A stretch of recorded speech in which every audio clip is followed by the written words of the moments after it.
It's spooky.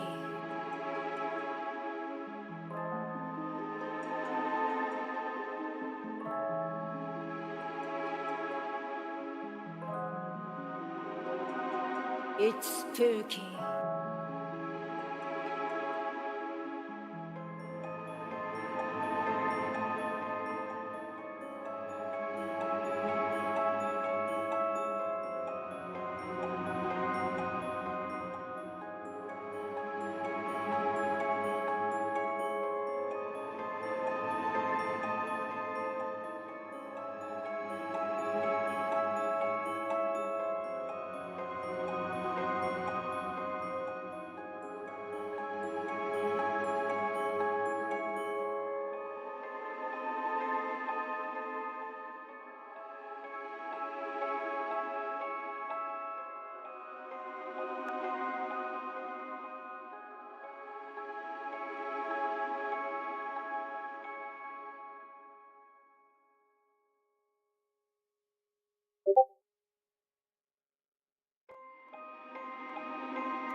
It's spooky.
Hey there, spooky friends, and welcome to another episode of Storytime with the Scaryish Podcast. Woo! I'm Robin Grace. This is Adam Diaz. Hello. Wherever he is, this way, that way. I'm trying to figure out what direction I am to your orientation when we're not seated to each other. I think I'm stage right of Robin, so. That gets cut out anyway. I don't know why I said that, but we're here to share some stories, some homegrown horrors that our spooky friends share with us, and we get to share with the rest of the spooky community. Adam, why don't you tell us what these homegrown horrors are? Homegrown horrors are the wonderful stories that you, the listener, or the viewer, depending on if you watch us live, 6:30 p.m. Pacific time, Wednesdays, every Wednesday, at youtube.com/Scaryish or twitch.tv/Scaryish Podcast. It's the stories you have sent us. They can be supernatural, paranormal, coincidental, sometimes extraterrestrial, or true crime in nature. I think I said true crime twice, but hey, why not? Robin, if someone had a story like that, where could they send it? You can send it to Storytime at Scaryish.com. Yuck.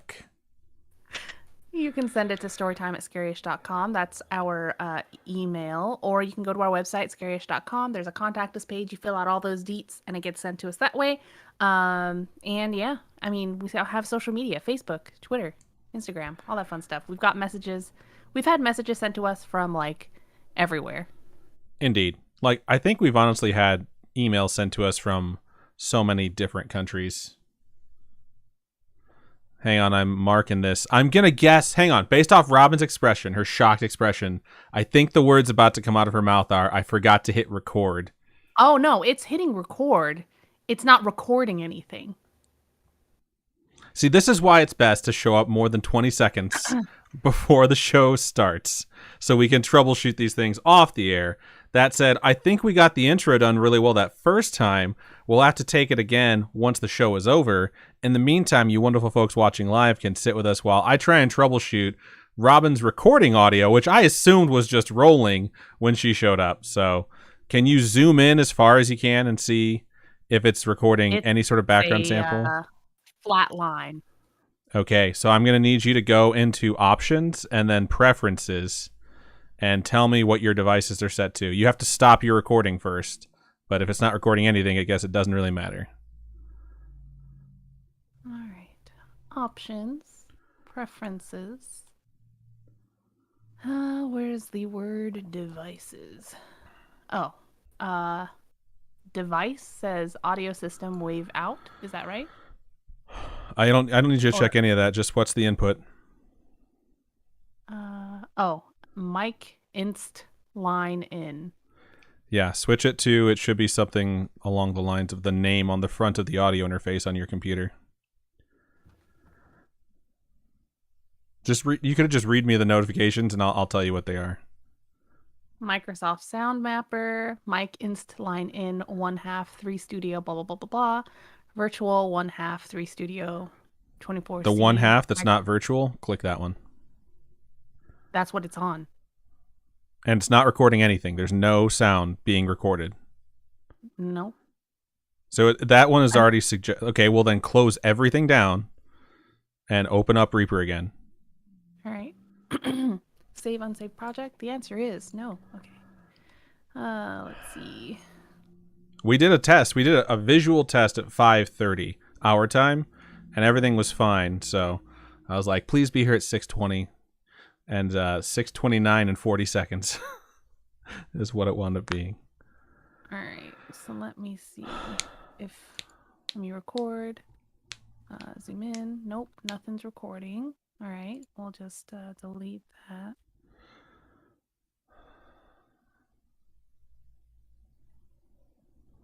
It's really frustrating that I had everything set up when I was there and everything was working perfectly the last 2 weeks. And just from me leaving, somehow Reaper has decided it's not going to function properly. Well, there's two audio things, the little microphone cord things plugged into that device thing. Yeah. It's because one of them was for me, and there's no reason to unplug it. It just stays not plugged in on the other end, and the other one's for you. So check your settings on your like main screen, like where it normally shows you the sound sample, there should be a drop-down menu that says either left or right or input 1 or input 2. Do you see that? It should be under your name. Yep. Which one's it says on? left. Try right. Okay. All right. Yep. Maybe this works. Hold on. Blah blah blah. Oh, yep. That's it. Okay, cool. So what was that? Why did it do that? I don't know.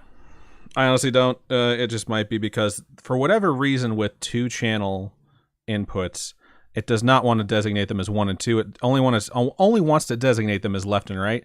And the 2-channel outputs do not designate as left and right. So occasionally they switch. 17 would be very supportive of this left and right movement. I get it. 17's a band, Left and Right's a song. So for those of you who don't know the deep cut Robin just tossed out there. So, okay, I think we did good on the intro, but don't forget when we finish the show, we have to do it again. So no one has to sit through it a second time. You're recording, correct? Yes. Okay, cool. So we'll just pick it up from right there. So Robin, where can folks send those? So you can send it. Wait, shouldn't I just like? Oh wait, no. Holy shit, dude! Why does this have to be complicated? So you can send those to storytime@scaryish.com. That's our email. You can send your stories there. You can also go to our website, scaryish.com, fill out the contact us page. It gets emailed to us that way, but we also have social media. So Facebook, Twitter, Instagram, we've gotten stories from all over. So feel free to send us your stories via whatever platform that is most comfortable for you. Indeed. We would love to hear from you. So we have 4 homegrown horrors we're going to be reading this show. Robin, would you like to go first, or would you like me to go first? Yeah, I'll go first. All right. Well, take it away. Okay. So this first email here. Did you hear that? No. So this first email is from Louis, or Louis, however, which way it's supposed to be pronounced. And its subject is Friedrich Krumhaus. Interesting. So it goes. Howdy, fellas. Hello. Howdy. We're the fellas. My name is Louis, and I'm pretty new listener from a faraway land of Germany. Like I said, I only recently discovered the podcast on Spotify, and I'm absolutely addicted. It's for real the only thing I've been listening to for the last couple of weeks. It's that good. Thank you. It's very nice of you. So I'm going to give a shout out to you guys for making such a genuinely great podcast. I like to think our podcast is genuine. I don't think we make characters for ourselves. This is just us. When we talk, that's just how we talk. And I think people that know us know that like we're just this awkward in real life. It's very true. But all right, it continues. Enough brown nosing already. There's a little story for you guys. My hometown lies sleepily at the bottom of a hill near the coast of Germany. The air is salty, and when you listen closely, you can hear the sounds of seagulls in the distance. Picturesque. Indeed. Life there is simple. The people are honest. Most of them are either listeners. I was like, holy shit, really? Are either fishers or work in some capacity in the shipping industry. It's a tiny, normal, somewhat boring coastal town. At least it would have been, but there's a shadow looming over it. Literally. At the top of the hill sits menacingly the old Krumhaus mansion. It was built in the year of 1893 by a rich sailor named Friedrich August Krumhaus. He and his wife, Carla, lived there together with their 3 sons. For around 7 years, everything was nice and good until shit hit the fan. Real bad. Before I get into it, though, I want to clarify that all of this is real. Friedrich? Shit. Just pick Friedrich one and Krumhaus. stick with it, dog. I believe in you on this. Friedrich Krumhaus was a real dude who really lived there, and all the crazy things I'm about to tell you really happened to him. Well, partially. Okay. I bet there's like part of it that's legend. Right. Part of it is real, and then as, you know, events are wont to do, they turn into grand legends and people add stuff on and it gets all cray-cray. I bet that's what happened here. So we'll see. We'll find out. We're learning this together. Okay. Now, I originally wanted to ask you guys to cover the story of Frederick Krumhaus as a topic on the pod, but then I realized that you can't find anything about it online, which baffled me out of my socks because this is really interesting and pretty well documented. Everyone in and around my hometown knows about it, but I still had to go to the library in our neighboring town to research all this because I couldn't find anything about it on the internet. I've never seen anything like that. It's unbelievable. Anyways, what happened to Frederick Krumhaus and his family? Like I said before, he was a sailor and a very curious one at that. He sailed around the globe in search of interesting and or valuable things, and he found them indeed. In January of 1899, he came back with a particularly long In January of 1899, he came back from a particularly long trip to South America with a strange flute made out of, allegedly, human bone. Now, it is stated that he got it from and I quote, Now, it is stated that he got it from and I quote, nocturnal indigenous cult of It's savages, spooky. and when played, it would grant the player immortality. That is obviously all bullshit, but this bozo still went around the neighboring towns and bragged about it. But after a couple of days, he would show up less and less, especially during the daytime. I think you know what I'm alluding to. He's a vampire. Indeed. I keep saying indeed, but I agree with everything, so yeah, I'm guessing vampire as well. After some weeks, his wife Carla It's announced that he fell spooky. very ill and couldn't leave the house anymore. Now, Carla was described as a wonderful person full of life, but after her husband's mysterious illness, she became sad and lifeless. She started wearing all black and went to church every day, praying for Frederick's soul. Not his well-being, his soul. On the night of the 16th of March, 1899, the slumbering town was awoken by, and I quote again, ungodly screams of agony. The source was Frederick Krumhaus kneeling in front of his mansion and wailing to the gods. His face, clothes, and hands were covered in blood. Before the townsfolk could reach him, he screamed, quote, "Forgive me, my God. I was only a child. I didn't know any better," end quote, and ran away.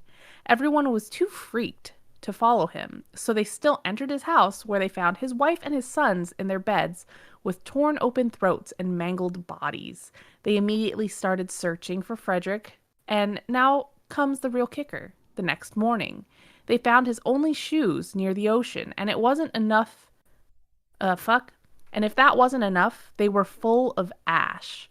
And that is 100% real. It is stated in an official government document that they found only his shoes and that they were full of ash. The official understanding is that he went mad. He killed his family and just ran away and drowned. But that doesn't explain the ash in his shoes. Now, hear me out. This is going to sound fucking crazy. My theory is that he played the flute and it put a curse on him, or granted him, indeed, immortality. But in the worst kind of way. It turned him into a vampire. Called it. His family knew about it, and his wife was deeply disturbed by it. Now, this was a gradual transformation over a couple of weeks, and when he was fully transformed into a creature of the night, he couldn't control his hunger anymore and killed his whole family. After coming to his senses, the guilt overwhelmed him, and he ended himself. The guilt overwhelmed him, and he ended himself via sunlight. Hence, the shoes full of ash. So that's what I assume, too. Because, why else would there be shoes with ash in them unless he was like, setting fire, dumping them in my shoes. That sounds more believable than him just being a crazy killer. The house is now owned by some distant relatives, but they don't live there. So the house just stands there, and it kind of looks old and sad. And that's it. That's the story of Frederick Krumhaus, and that's 100% real. I spent way too much time in the library, but it was all worth it. This story is amazing, and it's a sin that's not more people. The story is amazing, and it's a sin that not more people know about it. I guess this is my way of digitizing it. I want to thank you guys and the community for sitting through this kind of long story. Y'all rule. Keep on creeping on, Lewis. Thank you so much for sharing that with us. I'd never heard of that before. But I bet there are so many stories around the world of kind of legends like this, right? Where people start acting strange, start acting vampiresque, where they don't want to come out during the day anymore, or become like hermits, never wanting to leave. But I think it's fascinating. Yeah, I think it's really one of the things I really appreciate about this particular story, aside from the fact that all the content is very interesting. It's a great story and it's very well written, is that we get a lot of suggestions for things that have either like a few sentences that you can find on the internet, and people are like, oh, I'd like to hear this as a topic. It's like, yeah, but there's not 30 minutes worth of information out there. So it's, something where we can't always do topics that are suggested. And Right. they didn't do that. They realized that there wasn't stuff on the internet, and they went to a local library and found it so they could tell us this story, which is super awesome. And Yeah. it happens a lot. And we also get people that send in requests for topics where it's like, hey, I heard of this thing and it's supposed to be da da da da da. And then instead of like actually trying to research it, we're trying to like validate the claim. So they could have just as easily been like, hey, here's a story about a vampire, Right. But instead they actually went and did this research, and it was really awesome to listen to it. So thank you so much for sending that our way. It's so awesome that we had someone reach out to us from Germany with a Yeah. legend of a German vampire. I know I want to travel to Germany one day so bad. I don't think this particular guy was vampire. Excuse me. I don't think this particular guy was German, but I remember I did the vampire Peter Blagojevich. I think was just like the same. I think the pronunciation's the same as the former disgraced Illinois governor. I think he was Lithuanian, if I'm not mistaken, but it's a similar story, except that there was no artifact that transformed him into a creature of the night. But yeah, that's some fascinating stuff. And like Robin said, maybe we can make our way to Germany in the near future, or just in the future. Yeah, I would love to do that. Yeah, and we can investigate this. We'll just film some YouTube I videos. don't know about investigating that, but I definitely want to partake in like German beers and foods and things like that. I think that would be really cool. I agree. But either way, thank you so much for sending that in. We appreciate it. All right. Okay, so I have a cursed drink tonight. I have grape. There's a Fanta. There was a Fanta in the fridge, and I was like, oh man, whose Fanta is this? It's a grape Fanta. And it was Jules, and she was like, you should chuck it. I don't know how old it is. So you're like, I'll just drink And, it. I looked at the bottom and it said 422. It's 422. Yeah, it sure is. So Robin might get messed up in a different way. I have it. I've poured half of it out into a cup. I added some Tennessee honey to it, and I've added some limoncello. So it smells just like Tennessee honey, dude. That's all I smell. It's grape soda, and it smells like Tennessee honey. Most of the time, we're like, will Robin make it through before she starts slurring her words? This time, I'm like, will Robin make it through before she needs a bathroom break because the expired soda has done something to her insides? I don't think it's expired. I think it's still good. I tasted it, and it tasted okay. I haven't tasted it with the booze in it, though. I'm kind of scared about that. But it sounds like it's on the edge of glory. So, I'm on the edge. The edge. all right, I'm going to read some notifications. I forgot the word for them. Okay. And then after that, we'll just dive into this chat and talk to you folks. Yeah. So shout out to Bunny X3P for following us 4 days ago. Shout out to G Night G who followed us 8 hours ago. Shout out to Madscan who resubscribed for the 4th month. They said, woo, let's go, stream night. Shout out to Entomatrix who resubscribed for the 9th month and said, woo, Scaryish baby month. Haha. Shout out to Malum who resubscribed for the 25th month. That's me. Shout out to Alchemist0187 who subscribed for the 1st month at tier 1. Whoop, whoop. Shout out to the Snark who resubscribed for the Welcome. 36th month. That is a 3-year Holy crap, anniversary. 3 years. I am designing some pins. I posted it on Instagram. I haven't looked if anybody's like actually voted on the poll or anything like that. They have. But I want to see which designs you guys would prefer, because I want to do something for Twitch. I want to design a kind of Twitch exclusive pin that if you save up like 80,000 points or some ridiculous amount of points, you can get this like Twitch pin that I make. I don't know. Right on. So go over to our Instagram, check out our story, and vote in that poll. I'll get back to the redemptions, in fact, because there's still more. Shout out to Captain Faco who resubscribed with Prime Gaming. They've been subscribed for 30 months. They said, Woo. And all lowercase. Shout out to Cursed Wolf, who just resubscribed for the 40th month and said, "Awoo," in all caps. Awoo. Shout out to Radio Man 33, who just subscribed with Prime. Looks like it's the first time. 1 minute ago. And shout out to Nefcor, who just redeemed the first drink of the night. I will say this.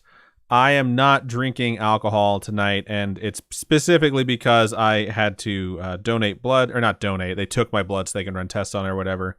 So I'm not imbibing any alcohol. They took a lot of my fucking blood, guys. Like, I was kind of intimidated. I went in there and I'm like, giving blood's a cinch. They're going to take a couple of vials, whatever. I sat down in the chair. She brought up the order that came over from the doctor, and she looked at it, and it had the pictures of like a vial that's like, about this big. It's about the size of your middle finger, maybe a little bit longer. And she scrolled, and there was like 1, 2, 3, 4, 5, 6. She said, okay, 6. I was like, 6 is kind of a lot. And she's like, oh, that's just for that size. I was like, wait, what the fuck? And there's like a large size that's like, if you stretch your thumb and your middle and your pinky finger as far apart as you can, it's about that big. And she had to take 2 of those.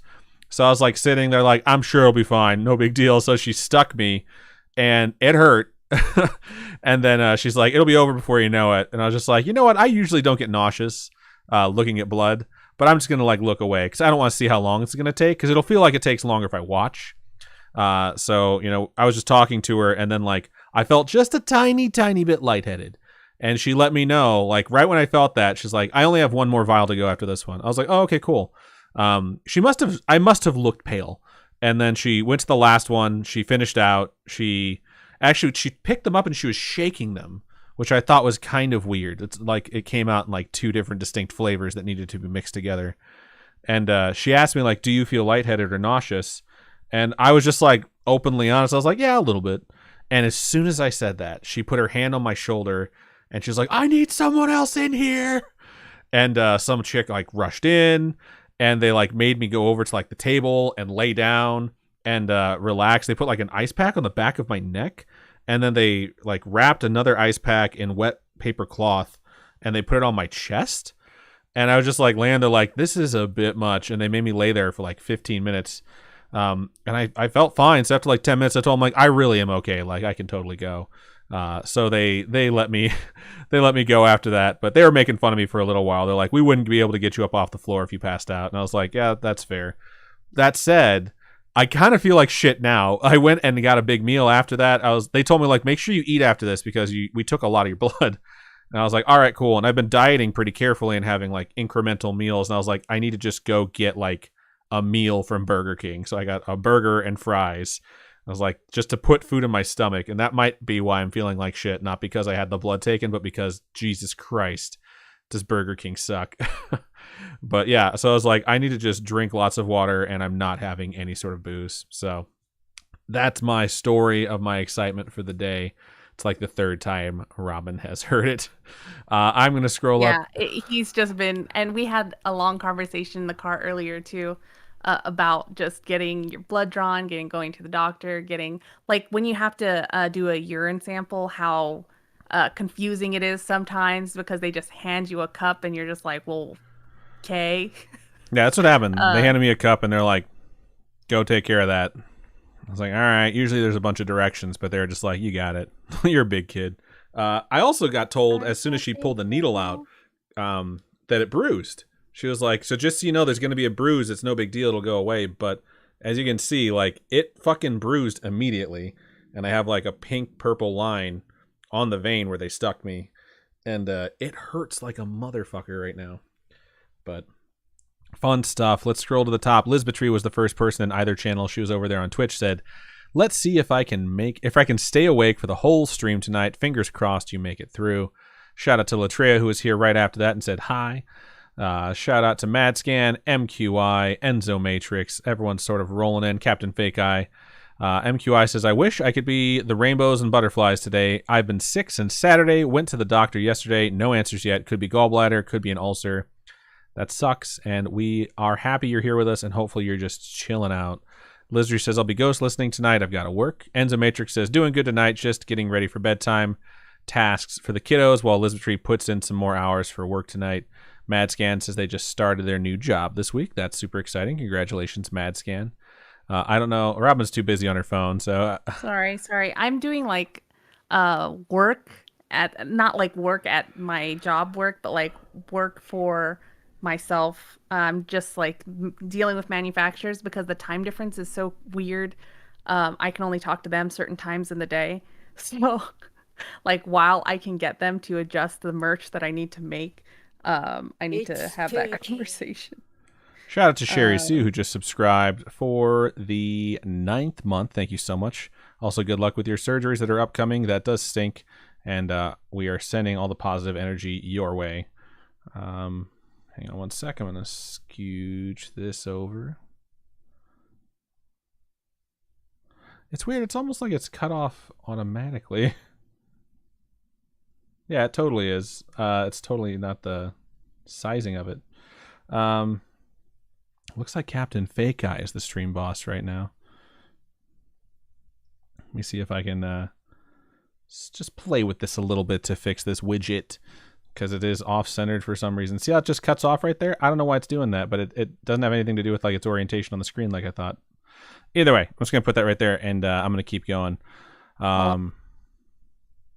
Hey, I'm on stream. It's 7 on a Wednesday. Okay, bye. Guessing Liz? Yeah, it was my sister. She used to watch. She should know better. I know. Faye says, sorry you're not feeling well to MQI. Also, hello all. Hello indeed. I'm going to keep scrolling. Faye says, FYI, at Malum, we are hearing your Discord sounds. Yeah, there's nothing I can do about that. I have to keep Discord open because that's where Robin's camera comes from. So the Discord notifications are just going to come up. I think I can disable them, but it's just like, whatever. It won't be in the audio recording. It'll just be in the broadcast. So I'm going to keep scrolling. Captain Fake Eye says, oh man, I'm not even paying attention to the fighting and I have 7 kills. Yeah, I joined in for funsies while the show had just started. And I got shot with 3 arrows by Faye and died instantly. So it's pretty shocking. Moon Prince over there says, hello. What up, Moon Prince? Thank you for joining us. Oh, wait. Did you create your account because of Moon Knight? So you're the Moon Prince? I feel like they've had their tag for a couple of months. Okay. I mean, that's not to say Moon Knight hasn't been a comic since longer than that. I just really want to watch Moon Knight, you know? Me too. This most recent episode is supposed to be really good. They were talking about it at work. How many drinks do I have to take? Just one. Just one so far. Oh, cool. Sweet. IMB Trainer says, how is Spooky Fam? Yes, how are you all doing? I'm okay. I have told you.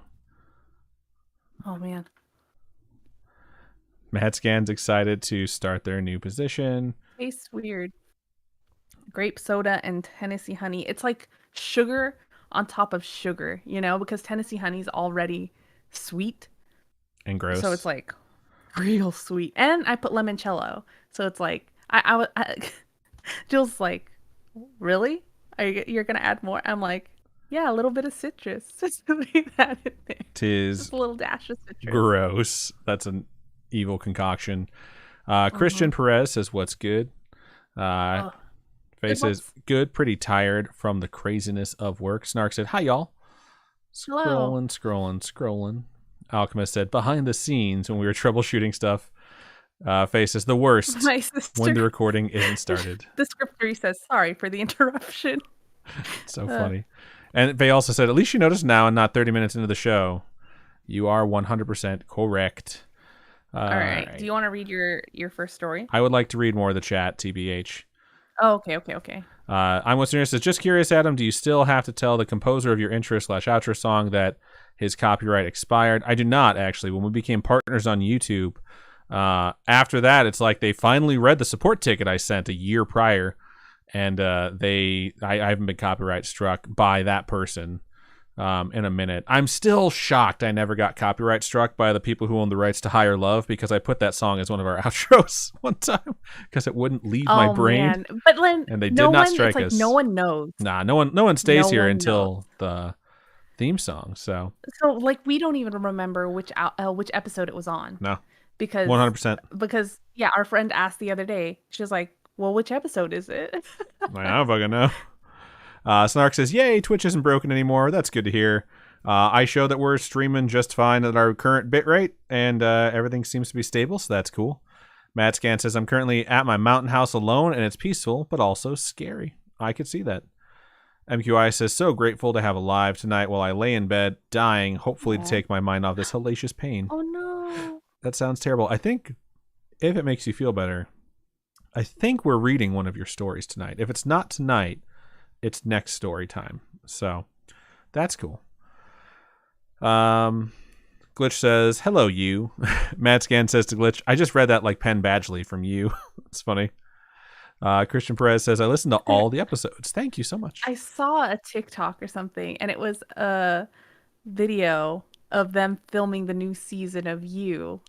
And it's just Penn Badgley walking down with all the cameras around him. And the TikTok, it was just saying, like, you know, just just Joe walking around, you know, this university campus, and nobody's freaking out or anything.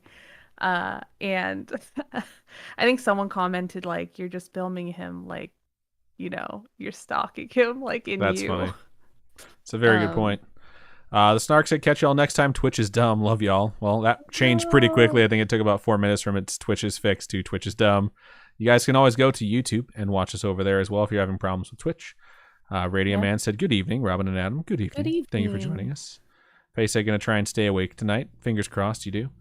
Glitch does not know who Penn Badgley is, and Madscan said he's the actor who plays the main character in You on Netflix, and he played Dan Humphrey in Gossip Girl. Also, don't hate you. Don't hate you. Sometimes people don't know actors. All good. Can you pretty please read some of these? I don't know where you are. The next thing I see on mine is... Oh, I see it. Someone on YouTube asked if we played Genshin. I have played Genshin, but I haven't played in months because I kept spending money on it, and I can't keep spending money on it. I'm glad Glitch got their keychain. Thank you so much. Captain Bake Eye says, I agree that Penn Badgley is hot. I'm Western says they were vampires. Or I'm Western says they were vampires. Yeah, Moon Prince is definitely vampires. Faye says, oh, well, sometimes all the blood work can be done in one vial. Sometimes all the different tests need to come in different vials.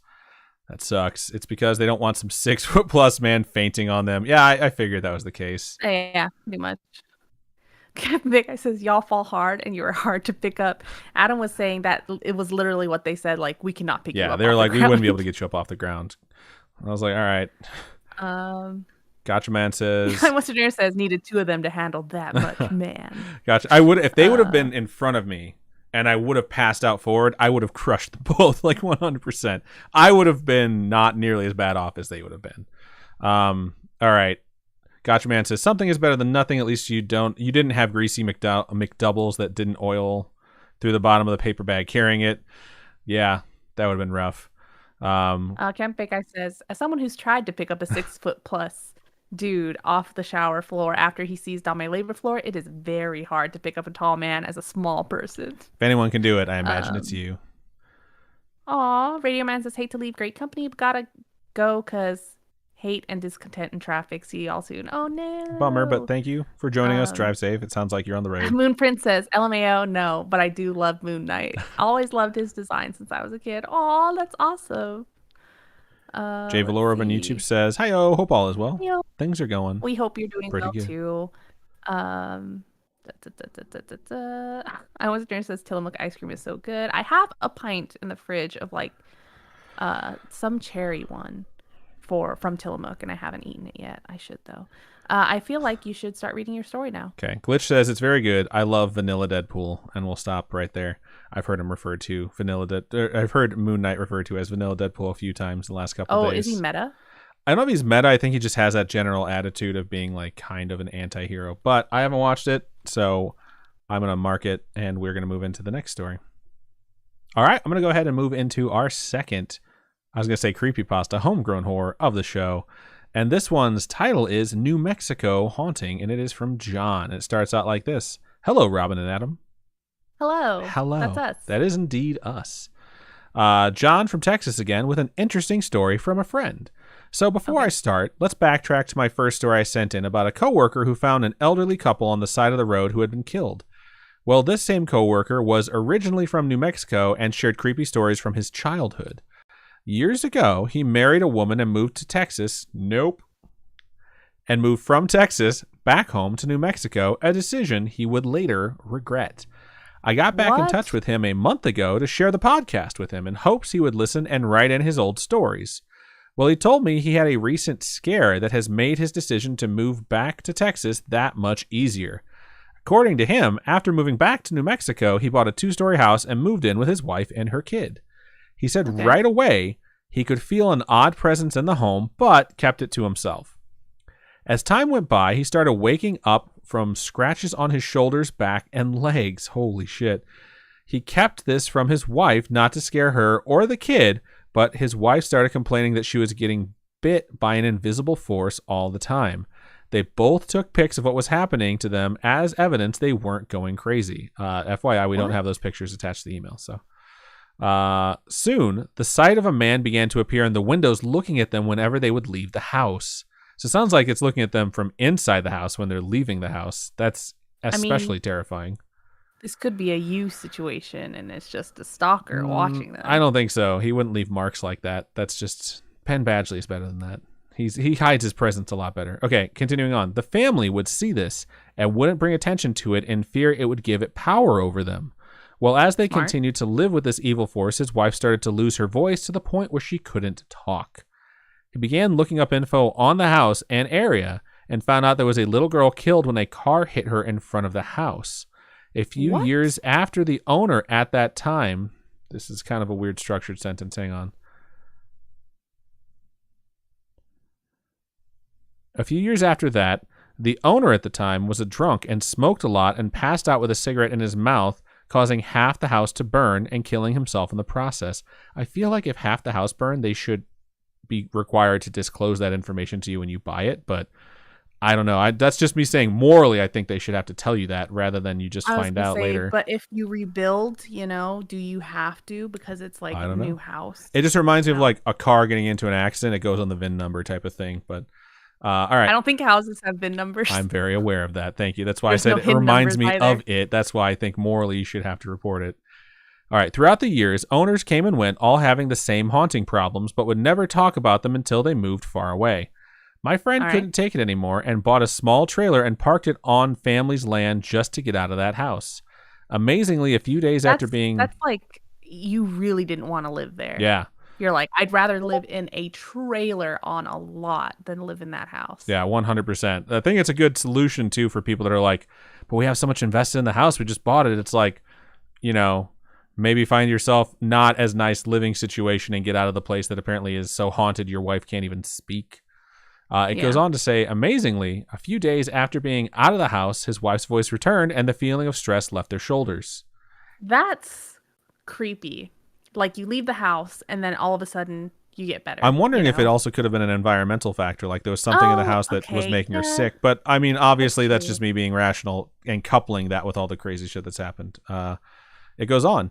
He put the house for sale and would hear from people saying, yeah, that house is always for sale. It runs families out of town, but no one really said why. It's bad when someone in town says that house is always on sale. Yeah. Always for sale. Or always for sale. I bet it's on sale. I mean, come on. If it won't sell, it's going to be always like for the cheapest price. See, that's the thing, though. The sales, there's a record of sales all the time. So you could see that it was constantly being put on the market, and you'd probably think, like, there must be something wrong with this house. All right, it's going to wrap up. That's how I feel when a restaurant gets changed out a bunch, where I'm like, that corner must be cursed because the restaurant never stays. Yeah, we had a couple restaurants like that where I lived growing up. And until like one restaurant moved in and then it's been there for like 15 years. But before that, I don't think a restaurant made it past a year.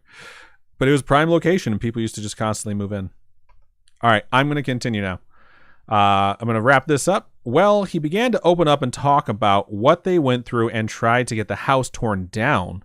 However, during this time, he got COVID and a heart attack. He recovered from both, but not knowing if it...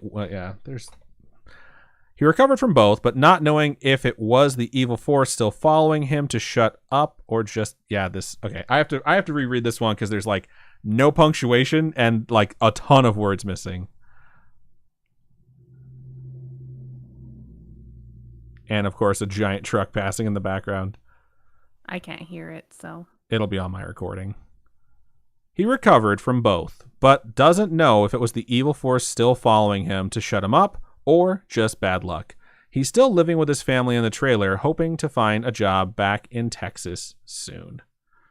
And that is the end of it. That is really, really crazy. I will say, like, I cannot imagine buying a house, having to move out for this particular reason, putting it up for sale, and then deciding to tear it down after that. Like, I would only decide to tear it down if I had enough money to get another house. You know what I mean? Like, I would put it on the market and I would be like, haunted house for sale. 100%. That's exactly what I do, because some people would be interested in it. Zach Bagels would come out of the blue to buy it for like 200 times the value, buy it, shoot like Demon House 2, the demoning, and like go blind twice as bad this time. Oh my God. So that's what I would do rather than try and tear it down, because in the end, Zach Bagels will tear it down, because that's what he did to the last house he bought, and probably sell the lot, and maybe, just maybe, he'll have, I don't want to wish COVID and a heart attack on anyone, but seriously, like, that's my suggestion in particular for that. And here's hoping they can find a job back in Texas so they can relocate very soon. But that one was crazy. Yeah.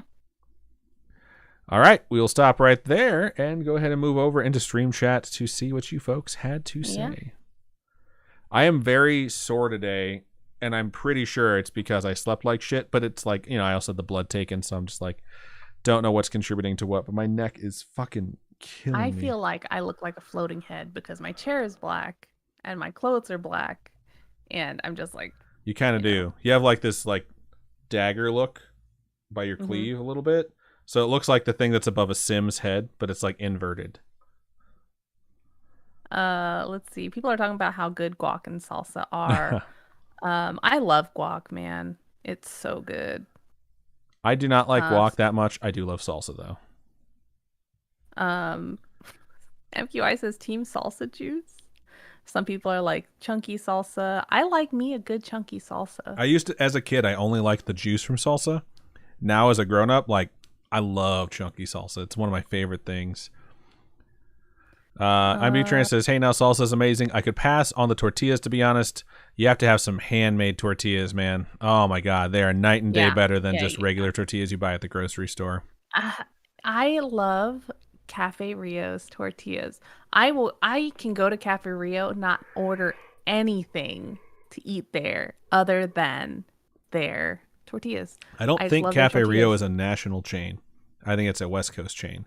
Is it? I never saw them growing up, and I never heard of anyone talk about a Cafe Rio from any of the Midwestern states. I think they might have one in Chicago now, though, but I don't know. I've been out on the West Coast for like 12 years at this point, so it's hard for me to tell you like what's become international. So I'm just speaking to 2011 and before. Yeah, all I know is Cafe Rio has amazing tortillas. Just because I like the fresh tortillas that you see them actually like cooking there, I don't know. It's cool to see them roll them out and then put them on the thing, all that stuff. What did you say? Do you want to run an ad? I want to read more people's stuff before I run the ad. Bunny Cake says, I'm here. Sorry I'm late. My voice keeps cracking tonight. Sorry about that. How is everyone? Going through puberty, I get it. Doing okay. Faye says, now I want chips and salsa. MQI says, I made the mistake of getting Dickies today after my ultrasound because I haven't been able to eat. No appetite, and it did not sit well. So much pain. Dumb me. I have a question. What is Dickies? Sucks. Dickies is barbecue. Oh, yeah. Okay. I've had Dickies before. That sucks. Yeah, I think of Dickies, I think of like shirts. MQI says, barbecue, who gets ribs and green beans and mac and cheese while having severe stomach pain? I just wanted something in my stomach. I ate a teeny bit of everything, and now I'm dying. That is rough. Moon Prince says, homemade tortillas are the best. Faye says, that sounds delicious, but I agree, probably not great for stomach pain. Latreia says, homemade chunky salsa and homemade tortilla chips. Hell yeah. Make yourself some homemade corn tortillas and then just deep fry them and then cut them up. Or cut them up when they're still tortillas. Drop them in like the little triangles. I've never made my own tortilla Super chips. Easy. They come out, you just salt them a Norma little over on bit. YouTube says, hi, hello. What up, Norma? Thank you for joining us. I think we are caught up on the chitter chatter right meow. So I'm going to go ahead and run our 60-second ad on Twitch. If you're on YouTube or on Facebook, you will not see it. If you are a subscriber over on Twitch, you will also not see it. We'll be Faye right says, back. well, I'm sitting in bed and too lazy to get food, but I'm so hungry now. We will be I think right back. me and Jules are going to go get food after these because We had a snack, but I think we're actually hungry. I think I'm just gonna have little tiny things to eat for the rest of the night since my stomach's full. IMB Trans says we had some leftover Ethiopian food that I made last night. Otherwise, I'll be wanting salsa and guacamole now. Faye says, oh, you already read that. Latreia says, just made homemade chocolate cake and totally forgot to make the frosting. That's funny. I think we're gonna get Noodle Street. Oh, I'm so jealous. Noodle Street kicks all sorts of What's ass. Up, Men? What's Up, Man? Men? I don't know what that is. I don't know. We've never been. We'll find out, though. Where is it, and what kind of food is it? It is like across the street from Noodle Street, and I think it's another noodle place. Wow. There's a chicken place right next to Noodle Street that I want to try, but we never go there because Noodle Street is so good. Oh, the barbecue, the BBQ place. That's right there. It's like barbecue. I can't remember what it's called, but yeah, I'm sure it's a barbecue place. Glitch says, it's do suck. It's the McDonald's of barbecue. Sorry, LOL. Oh, Dickies, yeah. yeah. But when you're in a place like Vegas, Vegas is not big on barbecue. When you live in Texas, yeah, it's different. There are so many places with good barbecue. Vegas is not one of those places. Like even Northwest Indiana has some barbecue places that are representative of other parts of like, you know, the country. There's not like Chicago barbecue, you know, but there is like Louisville barbecue, and that's in Kentucky. That's only like 4 hours away, and that's pretty represented. So Norman B says, talking about noodles makes Robin so happy. Her face lit up. That's hilarious. Who doesn't make happy? Noodles are delicious. Someone over there in YouTube again mentioned Genshin, said we should try it. Like Robin said, she played it a lot for a while. I was playing so long every day, and I was spending so many money on stupid gems. Money. Oh my god, so much money. Oh man, I don't feel great today, but I don't feel super bad. So, I love that movie, JK. You've never seen it, but it's really, really funny, and I enjoy it. All right, we're gonna stop right there at her face lit up because it did indeed. And we should be back after this 60 seconds, and indeed we are. The other thing, too, is if we run an ad in the middle of the show, anyone who jumps in late will notice this, but anyone who got here early won't. The pre-roll ads get disabled for like 21 minutes. So we could just like run an ad at the beginning of the show. That way anyone who jumps in like normally at the beginning doesn't have to see the pre-roll ad, you know, but no one's here. So we won't get the fractions of the pennies that we want, so... all right, I'm gonna mark it. Robin, you can go ahead and move into your second story of the show. All right, so my next story here was sent to us on Facebook. So just so you guys know, we do receive stories from Facebook, and it goes, hi Adam, Robin, Spooky Man. Who's Spooky Man? He sounds like a pretty cool superhero. Hi Adam. Shit. Hi, Adam, Robin, Spooky Mom, and Spooky Fam. Hello. And you all have to yell hello wherever you are right now as well. Thought this would be a good one for you to read if you'd like. So, about a month or so ago, my mom was out of town, which left my dad, kiddo, and I home to get into whatever trouble/fun we could find without repercussions, you know. Because that's what kids do. I was going to say, yeah, because when parents aren't there, any decisions you make don't have any repercussions. So when the mom's not there, that's like when my mom would go on vacation, she would leave us with my dad, and my dad would just be like, we're going to Burger King for lunch. We're probably going to do Burger King for dinner. Wow. We're going to go to the toy store. You want Pokemon cards? We're going to buy you Pokemon cards. Like, oh my God. There's an episode of Malcolm in the Middle, and I don't know if anyone remembers or has seen that show, but basically Lois leaves. I'm pretty sure her name was Lois. She leaves. She leaves Hal alone with the kids, who's just like a mild-mannered, middle-aged white dude. And when she leaves for like a few days, he just slides so bad back into being a total scumbag. Like, it's so funny. He starts smoking. He doesn't give a shit about the kids anymore. And then she comes back and he like immediately just readjusts into the person that you've known for the entire series. That episode is hilarious. So yeah, I totally understand. I remember there was an episode where she locked herself in the bathroom and took a bath. Yeah. I think she does that multiple times in the series, but... All right. But continuing on, we cruised through the channels and landed on Signs, one of the family faves. Side note, so odd. I've been procrastinating writing this, and last Friday I landed on an episode that talked about signs. I must have been in the chat on live and missed that part of the person's story. Weird stuff. I love signs as much like there's so many like religious undertones and things like that in that movie, but for me, I just focus on the aliens.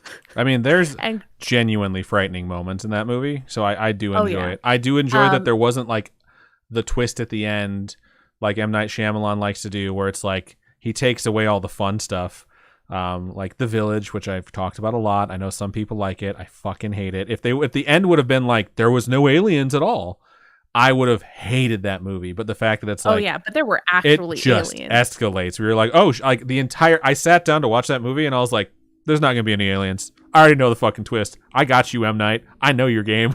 And I watched that movie, and the first time you see the thing walk between the row of corn and the building, it freaked me the fuck out. And I was like, No, oh that shit, scene there's was- going to be aliens here. It wasn't corn. It was in a different country, Well, like yeah. in Mexico or something. They have corn in different And it was countries, Robin. an alley.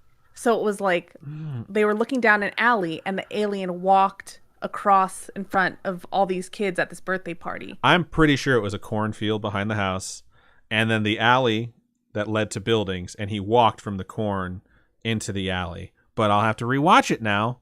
Yeah, But we can watch it. I'm I'm home by I myself, love that movie. and like last night, I woke up in the middle of the night, and I thought I heard a noise, and it freaked me out, and I got up, and I realized it was the fucking dog, because I haven't had dogs in the room with me in 2 weeks.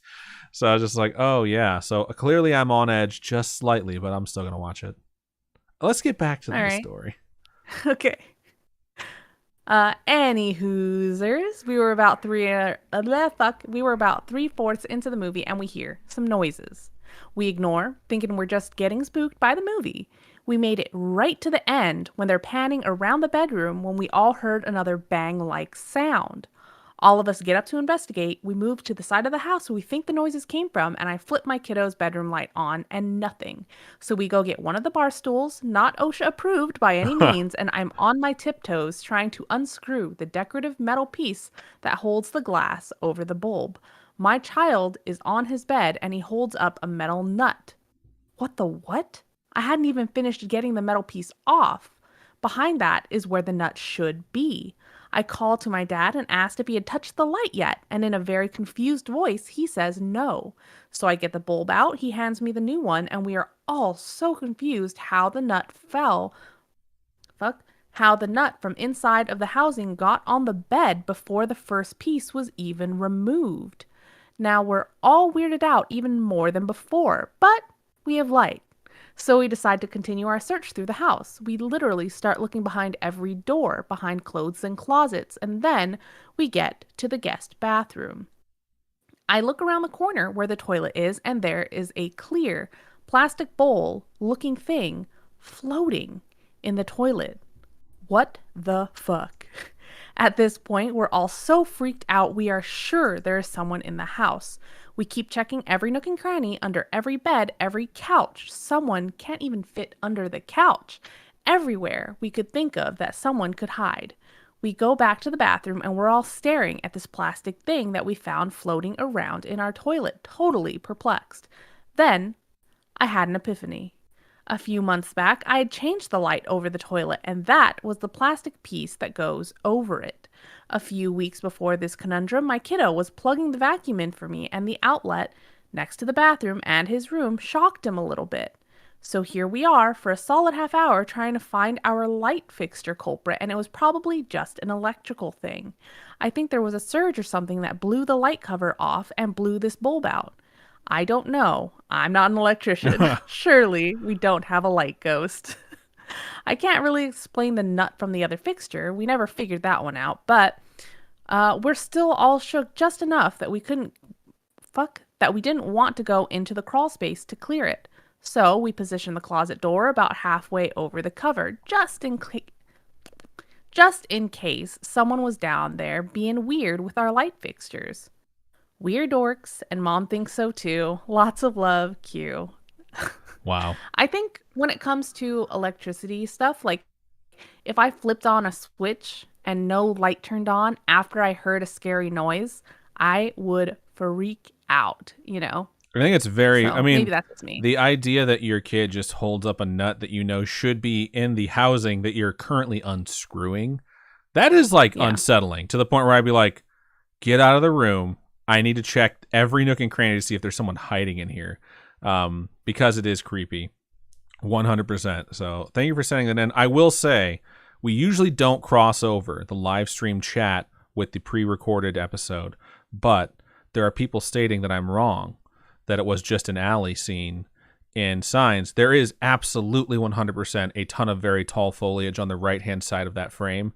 I looked it up. It might not be corn, but it is a ton of foliage, and then an alley, and then a building to the left, and he walks out of the foliage, across the frame, and then out of the frame. So, not crazy.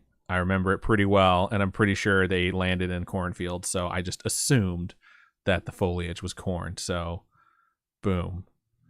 There we go. You're still wrong. It wasn't corn.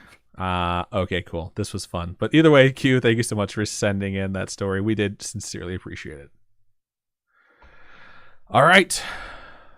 Should I just show everyone this fucking clip? Will we get copyright struck for that? I'm just saying, I've watched that movie a million fucking times, and I knew it was an alley. I mean, I literally said it's an alley with a building on the left and corn on the right, and everyone's like, no, it's just an alley. Let me show you. I'm dropping this into Discord for you, and then I'm going to share it with other folks. I might be able to share it through Discord if I change. Yeah, see, you can't see Robin's face anymore. What you do see is a GIF of Cat in the Hat saying dirty hoe. So that's fun. So this is what it looks like. And see, you can understand why I thought that the foliage on the right-hand side was corn. Also, earlier in the clip, look like corn. Earlier in the clip, when they're at the birthday party, before they go and they like look through this alley, there is like foliage behind the house as well. So there you go. I'm not crazy. I feel better now. All right. That was actually really easy to share that, and I'm pretty happy about that. All right. My mom says, Robin, Adam, we are in 3 different places right now. We always are. Oh my God. We can't all occupy the same space at the same time. That's not how matter works. I didn't even think about that. But yeah, we are. Indeed. We're in very different places. I feel like this is like one of the first times where we're all like real split up. The idea of it is kind of stressing me out. It's all right. Everything will be fine. All right. We left off with her face lit up. Glitch said, ooh, I love Nashville hot chicken. Damn it, LOL. Nashville Glitch is says, not Louisville. Don't gender my plants, Adam. What? I don't understand that comment. Has to do something. You do realize that there is male and female corn, though. Like detasseling, you have to specifically detassel. I'm pretty sure it's male corn. All right. What's in here says the Ethiopian food is bomb, especially the manchetta bish. I'm not sure what that is, but I think I read it right. MQI says for Dickies, their ribs and brisket is fire, but I'm also in the north where barbecue is not a thing like in the south. Fair enough. Robin's back talking to the manufacturer, so that's fun. Sorry. She just sent me an edit because I told her like I need her to adjust something. Moon Prince says, love that movie. I am Beatrice to Captain Fig. I thank you. It helps that my mom and uncles were all born in Africa. My youngest uncle and my mom hailing from Ethiopia. I need to learn to make injera. That sounds delicious. Glitch says he is not middle. I think it's supposed to be mild. Mild-mannered. He is Walter White. Yeah, like in a different show completely. He doesn't go full-blown Breaking Bad cooking meth in that one episode, though. Donosaur says, the birthday party scene in Signs messes me up to this day. Dude, it's funny, when I looked... The first time I ever watched it scared me so When bad. I looked it up, like one of the first links that I found that had the picture says, why the birthday party scene is one of horror's most iconic scenes. And I think a lot of people refer. And it's like, he doesn't jump out at you. He just steps out and the music crescendos, so it's almost like it's a cheap scare, but it's not though, because it's really fucking scary. And seeing Joaquin Phoenix like freak out when he sees it too, that kind of adds to it because you're like just sort of building off of his fear. Anyways, Bunny Cake says the fingers is what scared me the most in Signs. I'm What's Your Name says Signs logic. Water hurts aliens. So they go to a planet where it literally rains death from time to time, and the very moisture. Go ahead. Sorry, no. But War of the Worlds, War of the Worlds it's where the the bacteria and stuff. which would happen in But any place that had anything living on it. There would be stuff that would cause disease that would be all brand new to any sort of alien. All right. Said, water hurts aliens, so they go to a planet where it literally rains death from time to time, and the very moisture in the air should be burning the shit out of them. That's funny. Linda says, the doggos have been waking up every night for about 5 nights now, LOL. It was funny because Yui woke up, and she wasn't, like, trying to get me awake. She was just making noise because, like, her stomach was just making noise. And I tried to let them out, and, like, Yui was like, all right, I'll go. And Namiria refused. Arshiba was like, I'm staying under. MQI says, LOL, Robin is right. That scene is in Mexico, and it's a child's birthday party, and the alien walks in between trees in the alley. Like I said, foliage on the right, stuff on the left. I thought the foliage was corn. I'm Listener says, Adam has found a new power. He can make Robin disappear. Yeah, she left me a while ago. IMB Trans says, Signs is free to watch with Amazon Prime. Just saying. That's why I'm totally watching it tonight. All right, Glitch, you said, by the way, that the kids are saying trill. We spoke to some kids and surveyed them. None of them are saying trill. They say that that's old people slang. And we looked it up, and it's like from 2003. I was just like, we're old people. Scriptory said, I'll be in Phoenix this weekend, so I'll be in 4 different places. Dang. Actually, Robin will be back in Vegas this week, though. So we'll still only be in 3. Still be in 3 different places. That's good. Or the German 3. It's okay to gender the corn. Don't misgender it. Got it. I don't recall referring to any of the corn as gendered, but okay, cool. I think everyone just has a boner for correcting me right now. MQI says, haha, I'm dying right now. I'm about 2 minutes behind on YouTube, Adam. You're hilarious. Bunny Cake says, I just had a thought. I'm probably the spooky fam that is furthest south in the world. LOL. Sorry. Unrelated. Glitch says, oh shit, that was Joaquin Phoenix. Whoa, my mind. Indeed it was. Glitch says, I was trying to bring it back. I'm bringing back Wizard too. Wow. What the F does Wizard mean? Glitch says, the War of the Worlds sound is my favorite to this day. If you know it, you know it. I'm guessing the sound when it like vaporizes people is like vroom. If not, then that's just my favorite sound from that movie. All right, cool. We are caught up on chat. I believe it is my turn to read my final email of the show. We'll stop at bringing back Wizard, which I also have never fucking heard of. I've never heard of that. So before. it'd be like new slang for me. So I'd be interested to know like the context I'm supposed to use it. But all right, I'm gonna mark it and get into my last email. Maybe. Okay, right. Let me mark it. All right, so I'm gonna go ahead and move into the last homegrown horror we have for this episode, and the subject is in all caps. Boy, do I have something scary-ish for you. Starts out like this. I actually don't really remember when this happened because the campsite refused to share the incident with the public, which makes this even more scary, but I'm guessing I was around 13 or 14 at the time. So this person's no hi, no hello, just going into it raw. Let's do it. Why do you have to say it like that? I think that's the technical term. But this happened on the Isle of Arran, Arran, Scotland. So the Aaron, got it. Sure. It's not spelled like that at all, but okay. I thought you said Aaron. Arran. Oh, AR.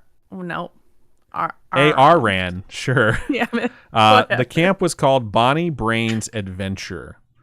All right. Gonna keep scrolling down. So I should just pause and say, I assume that this is a homegrown horror because it was sent to the homegrown horror email address. And it doesn't seem like it's a pasta time, and it was proofread by my aunt, actually. My Aunt Ree. Shout out to Aunt Ree. My spooky mom is back home right now, so they split the work for the proofreading. But I notice as I'm scrolling that it seems to have dialogue. So if it is a pasta time, then hey, just let us know after the fact. We'll see how wet and wild this gets, and then we'll decide after the fact whether or not this was sent to the wrong email address. But here we go. All right. All right. Every year, my parents would send me off to a summer camp for kids between the ages of 6 and 18. Every year, the night before you left the camp, a huge event was held. It was like an extreme school sport day, mixed in with summer... Summer what? In summer. With summer garden parties with the neighbors. There was rock climbing, water sports, tree trekking, races, and plays. To finish off the night, a fireworks show would be held, and then Danger Zone would commence. Hell yeah. That is the way to end any day. Fireworks and fucking Danger Zone. Kenny Loggins would be proud. Anyways, it continues. Danger Zone was a giant obstacle course held just after sunset that kids 10 and above were allowed to participate in. So they didn't play the song Danger Zone. So now I'm upset. I know Kenny Loggins, faithful listener, is also upset. This is a giant obstacle course called Danger Zone, which they should clearly be playing Danger Zone while people are going through it. But I digress. It continues. Okay. It ran through the forest, and the camp was just... Damn it. Come on, man. Why will it not let me mark today? It's like I have to hit it 3 times for it to respond. All right. It ran through the forest, and the camp was built just outside of the forest that the camp was located outside of. Okay, yeah, that sentence says outside like way too many times. The idea of just being in forest and woods, like those, it just freaks me out. And having an amusement park or any type of thing within a wooded area like that is just, I feel like it's just a bad idea. I mean, almost all camps are built within forests, so it is kind of creepy. I've been to a lot too, but all right. So I'm going to mark it, and before I continue reading, I'm going to redeem these things because I forgot to do it. Donosaur redeemed a drink. Captain Faye, right. Fake Eye, redeemed a high five, and Enzo Matrix redeemed a drink. So air high five between states. How? Wait, hold on. That's a self high five. Myself. That's you high fiving yourself. Oh, okay. Buh. Thank you. All right, and I'll take 2 drinks. I'm just going to hydrate. So hydrate. Oh, I actually have booze. I can't even speak English. Most days. Hold up. All right, now I'll mark it and get back into the story. I'm going to reread the sentence because it's super redundant. It ran through the forest, and the camp was built just outside of the forest. The adults dressed up as scary monsters that would either assist you through stages or try and slow you down as you ran through the course, lit up with dozens of fairy lights. The winner of the race was given a trophy, certificate, and picture on the wall of warriors, so everyone took part. Interesting. Not to brag, but I was pretty good, and had come first place 2 years in a row, then third and fourth the other 2. I always teamed up with a girl that I only knew at the camp. We weren't friends outside of it because we lived really far away, but we always dormed together in cabins and did every activity there was with each other. I'm going to call her Elle. Elle and I were about halfway through the course. Okay, I got to stop really fast. Elle's the name of Captain Fake Eye's character in Age of Legends Downfall, which is the D&D campaign that's being run over there if you're listening to the Wheel of Time show about the Wheel of Time show during the off season, so give that a check. Anyways, Elle and I were about halfway through the course when we got to a pretty secluded part of the track. Despite there being barriers to keep kids going off track, she really wanted to venture into the woods this time. Oof. I'm going to say aliens. I'm going to say, I don't know why my head went immediately to vampires, but I don't think they live in the forest. But they can do whatever they want. They're strong, independent non-humans. Vampires can live wherever they want. All right. The story continues. She managed to coax me into joining her because it wasn't that dark and the sun was still barely giving light. We wandered about the opposite side of the barrier, making sure to keep a safe distance to the fairy lights when I started to get scared. I turned around to see where Elle was, and she was mid-scavenging small flowers and fungi. I knew she was smart enough to get back on her own, so I walked back to the track. When I made it to the barrier, I dove under. Okay. I don't know. I wouldn't leave my friend out there by themselves. I would not either. I'd be like, yo, let's go. I wouldn't leave them by themselves. When I made it to the barrier, I dove under, turned around to check on her once more, and she disappeared. One of the adults noticed me. Being apart is really hard. The fact that you do not obey walkie-talkie law is even harder. And the fact that I talk fast makes it impossible. So I'm very sorry for all the marks, folks, and all the pauses. But yeah, let's try and get back into this. Fairy sticker. I'm like an inch away from just pressing end stream. I feel awful right now. And you're just fucking trolling. One of the adults noticed me and told me to move along because the race was almost over. I didn't care that I hadn't won. I was worried about Elle. I made it to the end. Okay, so you fucking left him there and didn't tell the adult, like, yo, I was with Elle and she's missing. This is a little bit weird. I made it to the end and was one of the last to finish. Everyone asked where I had gone and then suddenly realized that Elle wasn't with me anymore. I explained that we went under the barrier just to go and sit under the trees and that we barely strayed away from the lights because it was too dark anyway. Obviously, the adults got mad that I didn't stop her and even went in with her. They sent in a group to go search for her whilst everyone else was ushered away to get hot chocolate and biscuits. Still don't understand leaving Elle behind. We went to bed. It doesn't make any sense. Yeah, we went to bed without... Like, why would you leave them at it? This part is shocking to me. I'm thinking this must be a pasta time. We went to bed without Elle that final night. So they hadn't even gotten Elle back yet, and everyone got sent to bed. So what would happen is they would call the police. All the kids would start getting taken home. You know, like everyone's going home. We're going to start a search party to find this person. Yeah, probably. I've never been at camp where someone was missing, but when they went missing one time, we all searched. Like as soon as we realized someone was missing, we all searched. They wound up calling the cops, and a helicopter wound up finding them. All right. Were they? They just wandered the fuck off because they were stupid. So they were just like, oh yeah, we realized that we weren't around anyone anymore, and we didn't know where we were, and we just kept walking in a specific direction. They got more and more lost. So, okay. I woke up at 7 a.m. Okay, I skipped that. The other girls in my dorm asked me what happened, but I stayed quiet until they stopped asking me and went to sleep. So you're just not telling anyone what happened in this scenario. What the hell, dude? I woke up at 7 a.m. when the sun rose and went back to the woods. The search from last night was unsuccessful, and a missing persons report was filed the same morning when Elle didn't show up on her own. The first 24 hours are the most critical in recovering people. I went to the tree she was picking at. How do you not say anything? Yeah. I went to the tree she was picking at to find a small pile of ripped up flowers, weeds, mushrooms, and grass. I'm going to mark this just in case this is supposed to be a real story because we're being really critical of it as if it were a fictional story. But it's just like, oh my God, I would never leave someone out there like that. Yeah. You know, even when I'm at like if I'm going to the grocery store or to the mall, I'm always by someone, or I'm always keeping an eye out for someone. You know what I mean? I hate ending up by myself, and I would not want to leave someone by themselves. It's just not my style. You abandon me all the time, so I'm just sitting here like, whatever, bitch. Hey. When you got left by yourself in Japan, who came back for you? Yeah, thank you so much for turning around and coming back after you completely left me alone. I could have left. If we're at a department store, a grocery store, I could have just been like, if we're at a theme park, you are just gone. You're like, you just leave, man. And I'm just like, all right, I guess knock people down to try and keep up with you, or I can text you or call you, which you won't answer the phone, to try and find out where the fuck you're at. And then I'll text whoever else might be there to be like, hey, 1, tell Robin she sucks at answering her phone, and 2, where are you guys? All right, I'm going to keep... All right, I looked about some more, hoping that she had maybe just fallen into a ditch or got stuck in an odd rock. In an odd rock? I never found her. Her foot just went through the rock, and she just became one with the rock. I never found her. I bet there are a lot of people I can out mute there that you. want to be one I'm with muting the you. rock. She has been muted.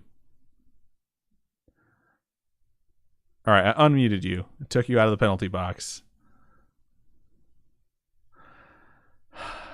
I never found her. I found her zipper and one of her trainers covered in dirt. The shoe was filthy and looked like it had been stretched to put on. The zipper was torn at the back like a huge claw cut right through it. So the whole search party didn't find this, but they searched. But you're searching in the spot you fucking left her, and no one else was able to find this. So this is weird. I'm pretty sure it's supposed to be a pasta. All right. I grabbed her stuff and ran back to the camp counselor's cabin. They confirmed it was Elle's after finding her name written on both the label of the zipper and sole of the shoe. There were many search parties that took place in these woods, and after the incident, the camp decided to close its doors for good. It was completely abandoned. When I started college, I took a trip to the Isle of Arran, A-R-R-A-N. And of course, the mark didn't work. I'm going to have to listen to this whole episode because like at least half of these marks did not take for whatever reason. Started college, took a trip to the Isle of Arran with a bunch of friends. Me and my girlfriend at the time were sleeping in our cabin at the campsite we booked when I realized, They took a trip to the Isle of Arran with a bunch of friends. They went to a campsite. Okay, cool. I thought I skipped like 2 lines. Me and my girlfriend at the time were sleeping in our cabin at the campsite we booked when I realized I could only stay asleep for a short period of time. I decided to take a walk on a path next to the river and sat on a bench. I watched the ducks in the water for a little while until I heard footsteps coming my way. I tried to ignore them when they stopped right behind me. I turned around and a woman stood with her hands in the pockets of her hoodie. She asked if she could sit down with me, and I said yes. Not thinking much of it, I was quite delirious at the time. What if she was just like, thanks for leaving me, beach? When she sat down next to me, I looked her up and down. Do I know you by any chance? I didn't fully recognize her, but she looked like someone that kept appearing in my mind. I was thinking it was one of the kids from Bonnie Brains that I just happened to bump into. Yeah, you do, she replied. I'm Elle, the girl you lost in the woods. I mean, left. I think left is a better word. I genuinely thought I was going to puke at that moment. I didn't know how to feel. My emotions were everywhere. I was confused and upset, mainly at myself, and almost frightened. A girl that was presumed dead was sitting talking to me like it was nothing. I started to tear up and whispered, Are you kidding me? We had a small, awkward conversation, which I can't quite remember because I was so stunned in the moment, but it was something like this. Elle, no, it's really me. Me. Sorry, I really don't know what to do. Elle, you don't have to do anything. I'm just letting you know it's me. Me. But where did you go? Elle, wandered off into the woods too far and got lost, but I came back the next morning, remember? That was when I realized something wasn't right because I remember her never returning. If she ever did, I would have been informed since I was the last person to see her.